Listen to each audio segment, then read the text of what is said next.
Shalom. Selamat petang Bapak Ibu Saudara yang dikasihi oleh Tuhan. Hari ini kita belajar seri Yosua kita ya. Bagian yang ke-15. Nah, kata kunci kitab Yosua masih ingat? Possession ya, kepemilikan. Kepemilikan tanah Kanaan. Ayo kita baca ayat kuncinya bersama-sama. 2, 3. Janganlah engkau lupa memperkatakan kitab Taurat ini, tetapi renungkanlah itu siang dan malam, supaya engkau bertindak hati-hati sesuai dengan segala yang tertulis di dalamnya. Sebab dengan demikian perjalananmu akan berhasil dan engkau akan beruntung. Nah, kita masih di penaklukan Kanaan. Ada kunjungan khusus Tuhan kepada Yosua meneguhkan. Lalu hari ini bagian yang terakhir, operasi militer di wilayah tengah. Menaklukkan Yeriko sudah, menaklukkan Ai kalah, dan sekarang hari ini kita belajar yang menang. Berikutnya operasi militer di selatan, operasi militer di utara, seperti itu. Sambil mengingat terus pasal 7 ya, akan berdosa, dia mengambil haknya Tuhan, dan itu sebabnya operasi itu membuat mereka gagal kalah. Dosa akan membawa kekalahan di Ai. Dan ketika dosa itu dibereskan, hari ini kita belajar mereka bisa menang atas musuh-musuh di kota Ai. Ayo kita belajar Yosua pasal yang ke-8 ya. Kita baca dulu ayat 1 dan 2. 2, 3. Kemudian berfirmanlah Tuhan kepada Yosua, janganlah takut dan janganlah tawar hati. Bawalah seluruh tentara dan bersiaplah, majulah ke Ai. Ketahuilah aku serahkan kepadamu raja negeri Ai, rakyatnya, kotanya, dan negerinya. Dan haruslah kau lakukan kepada Ai dan rakyatnya, rajanya, seperti yang kau lakukan kepada Yeriko dan rajanya. Hanya barang-barangnya dan ternaknya boleh kamu jarah. Suruhlah orang bersembunyi di belakang kota itu. Amin. Nah, operasi wilayah militer ya, operasi militer wilayah tengah ya. Sekarang bicara tentang kemenangan. Kemenangan di kota Ai. Nah, latar belakang pertempuran yang kita sudah pelajarin ya, mengingat mundur lagi ya, zamannya Yeriko. Ada momentum menyeberang, wah dapat mujizat yang ajaib. Kemenangan supranatural mengelilingi 13 kali Yeriko, dan sekarang dihentikan oleh kekalahan di Ai, pasal 7. Langsung ya muram ya, putus asa, model-model di padang gurun. Mending kita tidak usah nyebrang. Nah, itu yang dipikirkan oleh mereka. Ya, tetapi dengan penghakiman Allah atas dosa kejahatan yang dilakukan Akan, maka perkenanan Allah terhadap Israel mulai kembali dibolehkan. Allah mulai berkenan. Wow, ingat ya, ini saya rasa ini yang paling penting ya dalam kehidupan kita ya. Kenapa kita kalah? Kenapa kita kadang-kadang Tuhan izinkan karena kita melakukan kesalahan, dan kita harus merebut kembali perkenanan Tuhan itu. Nah, sekarang Allah meyakinkan Yosua dan umatnya bahwa Allah tidak akan meninggalkan, seperti pasal 7. Nah, kalau kita dengar, kita posisikan diri kita sebagai Yosua waktu dengar kata-kata penghiburan ini, wah itu betul-betul hatinya dikuatkan. Kenapa? Karena perkataan ini mirip. Jadi kalau saudara jadi Yosua, lalu Allah berkata yang seperti ini, itu seperti reminder ya, menarik kembali memori di masa lalu. Musa pernah ngomong begini waktu di Kades Barnea, dan saya adalah salah satu dari 12 mata-mata. Itu 40 tahun lalu. Itu penguatan Musa kepada Yosua dan pemimpin-pemimpin juga 40 tahun kemudian waktu Musa menyerahkan kendali kepemimpinan kepada yang muda-muda seperti itu. Dan yang ketiga, Tuhan menguatkan Yosua ketika mengambil alih kepemimpinan setelah Musa mati. Jadi kalau saudara jadi Yosua setelah mengalami kekalahan, sekarang diingatkan sama Tuhan, reminders. Ini penerapan penting buat kita ya, reminder. Penting sekali buat kita untuk mengingat janji-janji Tuhan di dalam Alkitab di saat kita perlu kekuatan. Makanya kenapa sih kita harus senang baca Alkitab? Ya, baca Alkitab itu kadang-kadang, kalau saya jadi pendeta ya, tahu aku cerita di sampai sini gini. Kemarin waktu ibadah penghiburan, mari kita buka Alkitab kita, pendeta Paskah, gembalanya mertua saya. Kita baca 2 Timotius pasal 4 ayat ke-8. Wah, ayatnya sudah nempel semuanya di sini. Dia ngomong, saya nggak buka, saya baca, saya hafal itu. Saya ngomong langsung seperti itu. Nah itu seperti bukan cangkem lecek saudara ya, tapi ini seperti nempel. Tapi waktu pada masa-masa susah, nah ayat itu betul-betul berikan kekuatan ya. Nah di saat-saat yang genting dalam hidup, Yosua diingatkan, diyakinkan kembali Allah siap memimpin. Dan sekarang Yosua siap mendengar rencana Tuhan. Kenapa? Karena rencana Allah dengan rencana Yosua itu beda. Rencana Allah kepingin semua pasukan dibawa. Tapi Yosua ingat kemarin dia kirim 2 mata-mata balik dan percaya. Enggak banyak, enggak usah berangkat semuanya, 2-3 ribu orang cukup, enggak banyak di situ. Yosua enggak tanya Tuhan, Yosua memutuskan sendiri. Ingat ya, meskipun kekalahan di Ai itu sebab utamanya akan berdosa, tapi ada penyebab nomor 2, sekunder. Apa itu? Pemimpinnya Yosua meremehkan musuh itu. Kadang-kadang penting ya buat kita ya, para pemimpin lihat siapa sih sing khotbah, siapa sih sing melayani, siapa sih yang jadi WL, siapa sih yang main musik. Lalu kita lihat levelnya di bawah saya. Nah itu kita ngeremehin itu kadang-kadang gitu ya, kita kehilangan berkat itu. Nah kesalahan itu sekarang diperbaiki.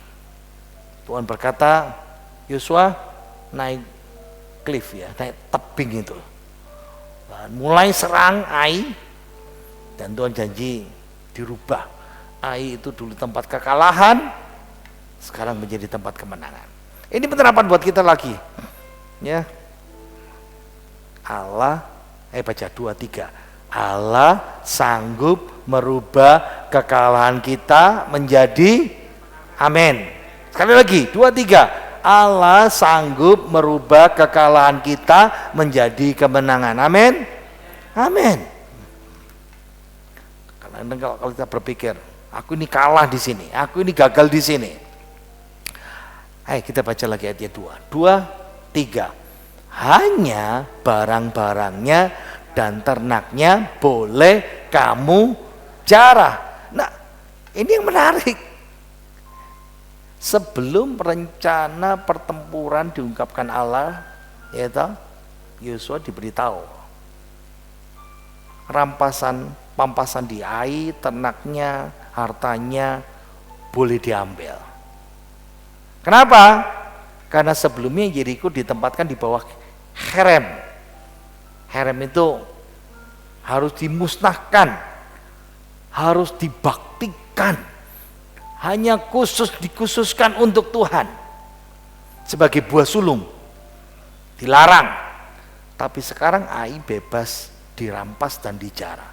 Wah, ini bagi saya ini suatu ironi ya. andai akan sabar nanti.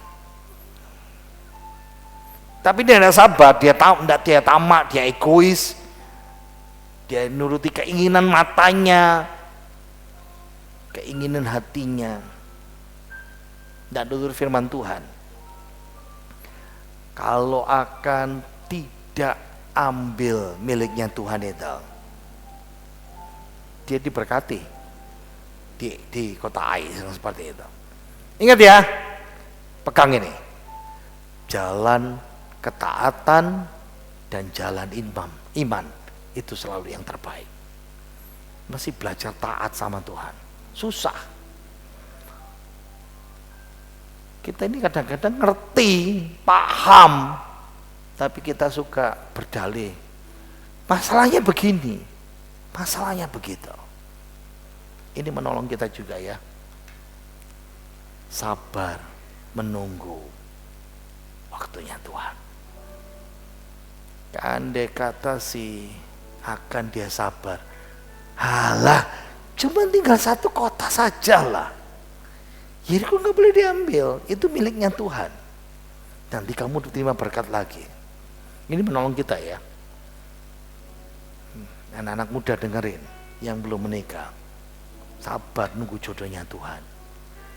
Ojo sagelemi dewe, ya, diramas-ramasi dewe. Sabar nunggu berkatnya Tuhan, sabar nunggu jalan keluarnya Tuhan. Amin. Iku sing nom-nom semangat itu saudara ya. Ayo kita baca selanjutnya yang ketiga. 2, 3. Lalu bersiaplah Yosua beserta seluruh tentara untuk pergi ke Ai. Yosua memilih 30.000 orang pahlawan yang gagah perkasa. Mereka disuruhnya pergi pada waktu malam. Ya, pasal 8 ini kemenangan di Ai, dan sekarang dibicarakan ini urutan pertempurannya. Jadi ini kemungkinannya Yosua dikasih tahu Tuhan, ini loh rencana strategisnya pertempuran itu seperti ini. Lalu diberitahu kepada orang umat Israel. Nah, urutannya beda. Perang sebelumnya di Yeriko harus berbaris mengelilingi tembok 7 hari, salah tulis itu ya, 13 kali. Tapi sekarang tembok kota Ai tidak runtuh lewat mujizat.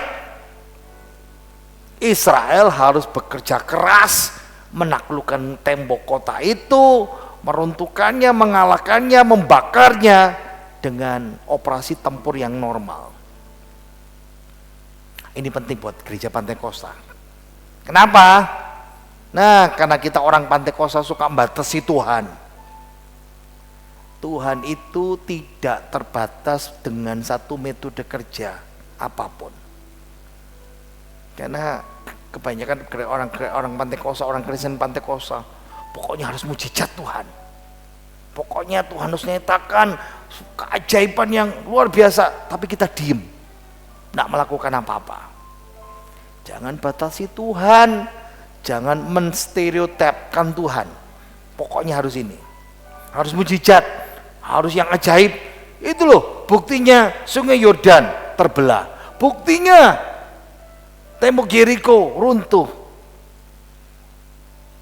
di bawah, buktinya belasan kota yang lain berikutnya, puluhan kota yang lain harus perang. Jangan membatasi Tuhan. Kita perlu terbuka dan peka terhadap berbagai cara yang mungkin Tuhan pimpin dalam kehidupan kita. Contoh ya, ada beberapa orang yang dapat mujizat Tuhan disembuhkan.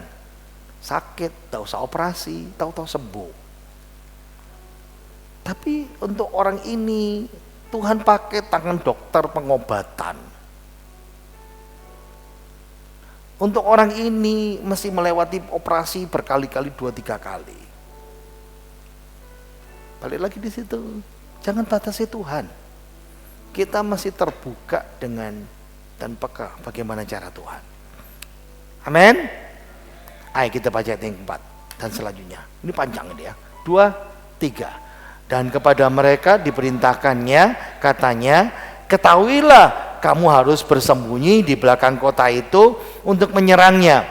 Janganlah terlalu jauh dari kota itu. Dan bersiap-siaplah kamu sekalian.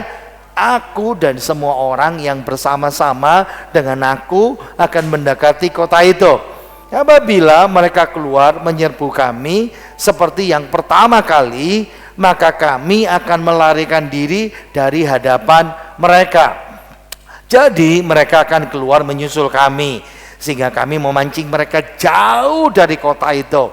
Sebab mereka akan berkata, orang-orang itu melarikan diri dari hadapan kita seperti yang pertama kali. Jika kami melarikan diri dari hadapan mereka, maka kamu harus bangun dari tempat persembunyianmu itu untuk menduduki kota itu. Dan Tuhan Allahmu akan menyerahkannya ke dalam tanganmu. Segera setelah kamu merebut kota itu, haruslah kamu membakarnya sesuai dengan firman Tuhan. Kamu harus melakukan semuanya itu. Ingatlah, itulah perintahku kepadamu. Demikianlah Yosua menyuruh mereka pergi, lalu berjalanlah mereka ke tempat persembunyian dan tinggal di antara Betel dan Ai, di sebelah barat Ai. Tapi Yosua bermalam di tengah-tengah rakyat pada malam itu. Nah, strategi militer untuk merebut kota Ai itu cerdik sekali. Ya, kadang melibatkan, kalau dalam militer itu, kalau yang suka main game itu ya, ambush, penyergap, pasukan penyergap. Ya, di belakang nanti ke baratnya kota Ai. Allah sendiri yang menyuruh. Dibagi 3 pasukan. Kontingen pertama, tentara, sekelompok prajurit yang gagah berani, dikirim pada malam hari. Dalam bahasa Indonesia dipakai 3.000 ya. Bersembunyi di barat. Nah, kalau saudara lihat gambar ini 2 seri yang sebelumnya. Kirbet El Makatir, di sana itu situs bekas kota Ai, bentengnya.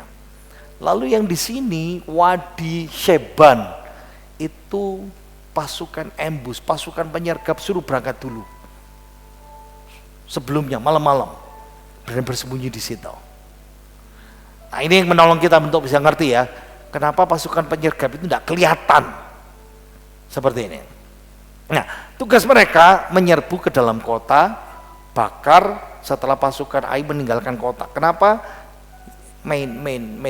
Tentara umum utama yang dipimpin Yosua maju menyerang perkemahan maju dan menyerang, pura-pura mundur kayak dulu. Nah, pasukan ambush ini 30.000 tentara. Banyak orang berkata, apa enggak kebanyakan itu? Sembunyi terlalu dekat kota. Nah, memang ada 2 usulan jawaban ya. Ini. Jadi, saudara lihat ya, titik kota Yeriko, dari Yeriko untuk ke Ai yang di atas sana itu, puncak sana. Ada banyak reef ya, batu-batu terjal ya, yang mesti didaki. Nah, keberadaan batu-batu besar ini yang menolong kita bisa mengerti, oh berarti cukup tempat persembunyian ini.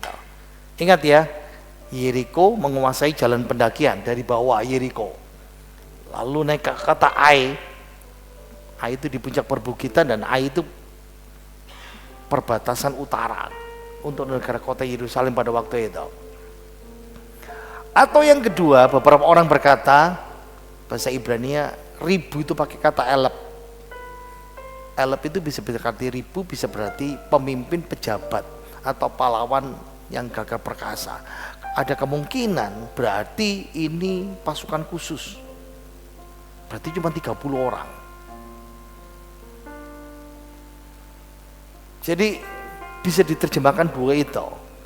Kalau lihat tempatnya cukup, tapi kalau dilihat jumlahnya bisa kemungkinan mungkin 30 pasukan khusus ini. Ya, hampir semua negara termasuk Indonesia, kita punya pasukan-pasukan khusus yang elit, yang luar biasa seperti itu. Oke, kita baca terus. 2, 3. Keesokan harinya Yosua bangun pagi-pagi, lalu diperiksanyalah barisan bangsa itu. Dan berjalanlah ia maju beserta para tua-tua orang Israel di depan bangsa itu ke Ai. Juga seluruh tentara yang bersama-sama dengan dia berjalan maju. Mereka maju mendekat lalu sampai ke tentangan kota itu. Kemudian berkemahlah mereka di sebelah utara Ai, sehingga lembah itu ada di antara mereka dan Ai. Nah, ini bicara kontingen pasukan kedua, pasukan utama itu berjalan dari base camp di Gilgal 15 mil, 24 kilo. Surabaya Sidoarjo maju lagi, saudara. Coba kalau kita sudah jalan, ayo kita mulai start malam ini seperti orang Israel ya. Ayo jalan kaki rame-rame, nyebrang sampai Sidoarjo dan seterusnya. Gimana saudara ya? Mungkin saya mau ketawa saudara. Mungkin sampai Wonokromo kita katakan balik bis. Oke, nggak diragukan ya. Ini pasukan besarnya, ribuan tentara. Yosua sendiri yang mimpin. Tapi pasukan utama ini sebagai pengalih perhatian, decoy orang bilang ya bahasa Inggrisnya ya. Jadi supaya membujuk tentara Ai keluar dari benteng seperti itu. Ini lihat petanya ya. Kalau saudara lihat, jadi ini markas sementara mereka, Yosua di Gilgal dekat Yeriko, dekat sungai Yordan, dan mereka jalan sampai dekat Ai di sini. Dan di sini mereka pura-pura mundur. Tapi pasukan yang dikirim, pasukan penyergap lewat jalur yang beda. Pasukan utama lewat jalan ini, pasukan yang berbeda lewat jalur ini. Ya, ini jalur penyergap dari wilayah selatan. Nah, kalau jalur penyergap ini banyak dikatakan ini jalan pintas. Kalau saudara masih ingat cerita Tuhan Yesus menceritakan orang Samaria yang baik hati yang menolong. Nah, ini jalan ini. Karena ini banyak pencuri pencoleng ya, yang suka ngerampok di situ. Tapi yang jalan kan pasukan elit yang seperti itu. Ayo kita baca ayat 12-13. 2-3. Yosua telah mengambil kira-kira 5.000 orang, lalu disuruhnya mereka bersembunyi di antara Betel dan Ai di sebelah barat kota itu. Beginilah rakyat itu diatur. Seluruh tentara itu di sebelah utara kota dengan barisan belakang di sebelah barat kota. Pada malam itu berjalanlah Yosua melalui lembah itu. Kalau saudara baca pasti tidak nyantol. Nah, sekarang ini bicara kontingen ketiga. Pasukan penyergap yang lain, 5.000 orang ditempatkan di antara Betel, nah ini Betel ya, dan Ai. Berarti kemungkinan di tengah-tengah sini kita tidak tahu di mana. Mereka harus tersembunyi. Kenapa? Ai dan Betel kan dekat. Kalau diserang, berarti pasukan Betel dari benteng Betel, satu bangsa, satu negara keluar, lari, menolong. Nah, supaya tidak menolong, mesti dicegat di sini. Wow, saya mulai pikir,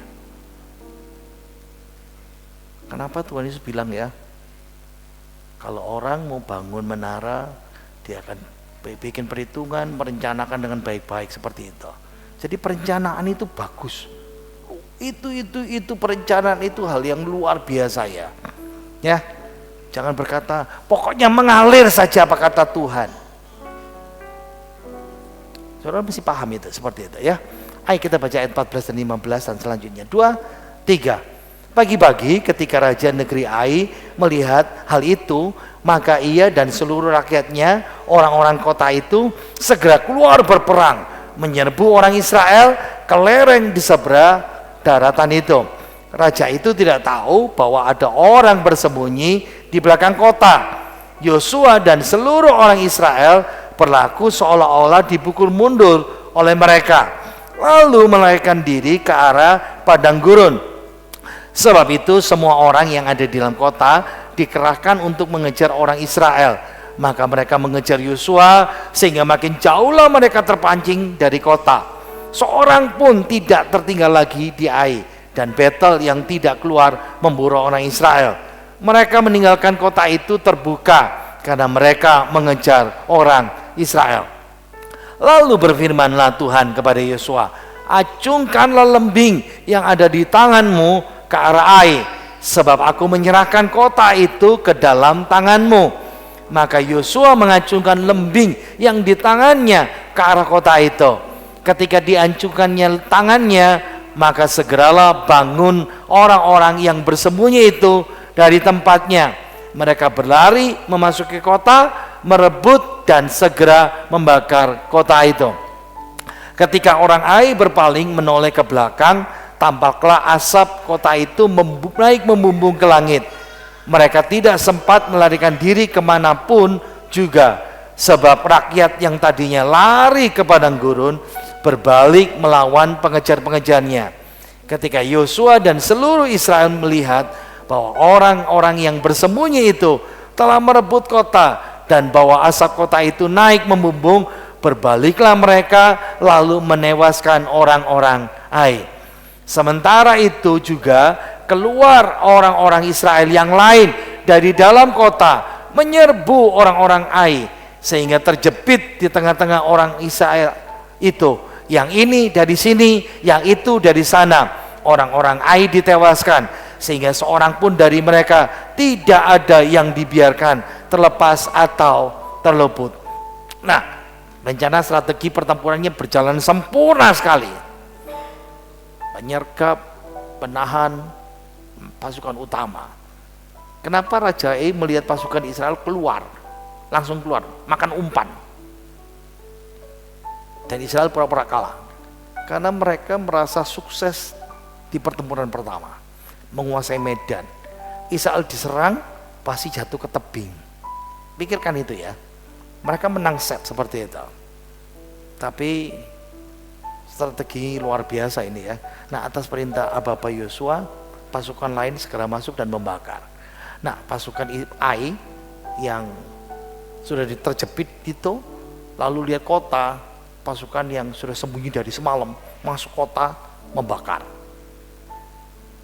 Sebelum mereka mengumpulkan akal, masih terkejut, tidak bisa pikir, tentara Israel yang lain mulai jepit seperti itu. Dan akhirnya mereka dihancurkan. Ini rekonstruksi benteng di Kirbet El Makatir. Bentengnya memang beda sama Yeriko ya. Yeriko 2 lapis. Ini cuma 1 lapis saja seperti itu. Ayo kita baca terus ya. 2, 3. Tetapi Raja Ai ditangkap mereka hidup-hidup dan dihadapkan kepada Yosua. Segera sesudah orang Israel selesai membunuh seluruh penduduk kota Ai di padang terbuka, kemana orang Israel mengejar mereka, dan orang-orang ini semuanya tewas oleh mata pedang sampai orang yang penghabisan. Maka seluruh Israel kembali ke Ai dan memukul kota itu dengan mata pedang. Jumlah seluruh orang yang tewas pada hari itu, baik laki-laki maupun perempuan, ada 12.000 orang, semuanya orang Ai. Dan Yosua tidak menarik tangannya yang mengacungkan lembing itu sebelum seluruh penduduk kota Ai ditumpasnya. Hanya ternak dan barang-barang kota itu dijarah oleh orang Israel sesuai dengan firman Tuhan yang diperintahkannya kepada Yosua. Yosua membakar Ai dan membuatnya menjadi timbunan puing untuk selama-lamanya, menjadi tempat yang tandus sampai sekarang. Dan Raja Ai digantungnya pada sebuah tiang sampai petang. Ketika matahari terbenam, Yosua memerintahkan orang menurunkan mayat itu dari tiang, lalu dilemparkannya di depan pintu gerbang kota. Kemudian didirikan oranglah di atasnya suatu timbunan batu yang besar yang masih ada sampai sekarang. Jadi setelah membunuh semua tentara Ai, pasukan Israel masuk ke kota. Dia bunuh penduduk. Siapa? Wanita dan anak. Totalnya tentara dan warga Ai yang tewas bukan 12.000. Dan ingat, laporan mata-mata bilang cuma 3.000 yang meremehkan itu. Jadi kalau digambar ya, ini skema serangan kota Ai di Yosua pasal 8. Ini base camp mereka di Gilgal. ambush force, pasukan yang akan menyergap berangkat duluan. Pasukan yang akan mengeblok, menghadang Ai dan Betel berangkat juga. Lalu pasukan utamanya dipimpin Yosua hadap-hadapan langsung. Di sini ada lembah. Jadi bukit sana kota Ai, ini ada lembah. Kita lihat ya. Lalu ceritanya pasukan Israel pura-pura mundur. Tentara Ai keluar dari kota, semuanya mengejar. Lalu ini mulai berbalik menyerang. Yang pasukan yang sudah penyergap masuk ke dalam kota membakar. Di sini perang terjadi besar, lalu yang membakar menjepit mereka ada di sini. Habis semuanya. Itu ceritanya ya. Nah, penjarahan harta, ternak dilakukan. Kenapa? Tuhan sudah ngomong, itu berkatmu. Kota itu menjadi timbunan reruntuhan ya. Dan Raja Ai yang sebelumnya selamat, ya biasanya tidak dibunuh dulu biasanya ya, digantung sampai malam, lalu dikubur di bawah tumpukan batu ya. Sama persis, akan dilempari batu sampai mati, kuburannya seperti ini. Makanya kalau kita lihat kuburan-kuburan yang seperti di daerah Eropa, Timur Tengah, itu pasti ada orang mati di situ ya. Nah, mayatnya Raja Ai diturunkan dari tiang sebelum materi terbenam. Kenapa? Itu aturan Tuhan, Taurat Tuhan. Nah, makanya ketika Tuhan Yesus disalib, mayatnya harus diturunkan. Walaupun orang Romawi kadang-kadang membiarkan 2-3 hari, tapi orang Yahudi harus diturunkan sebelum materi terbenam. Makanya itu yang menolong kita ya. Setelah Yesus mati, dipastikan mati, dilaporkan, mayatnya harus diturunkan sebelum materi terbenam. Lalu mulai dikapani dan dirempah-rempahi, dimasukkan ke dalam kuburnya, ditutup pas materi terbenam. Dengan demikian orang Israel sekarang dipulihkan dan kemenangan. Ada penerapan buat kita ya. Jangan putus asa. 1-2 kekalahan tidak menandakan akhir dari iman kita. Kalau saudara pernah kalah lagi. Ayat yang terakhir kita baca, 2-3. Dahulu aku menyimpang dari jalanmu sampai engkau menghukum aku. Sekarang dengan cermat aku akan berpegang pada firman-Mu. Amin.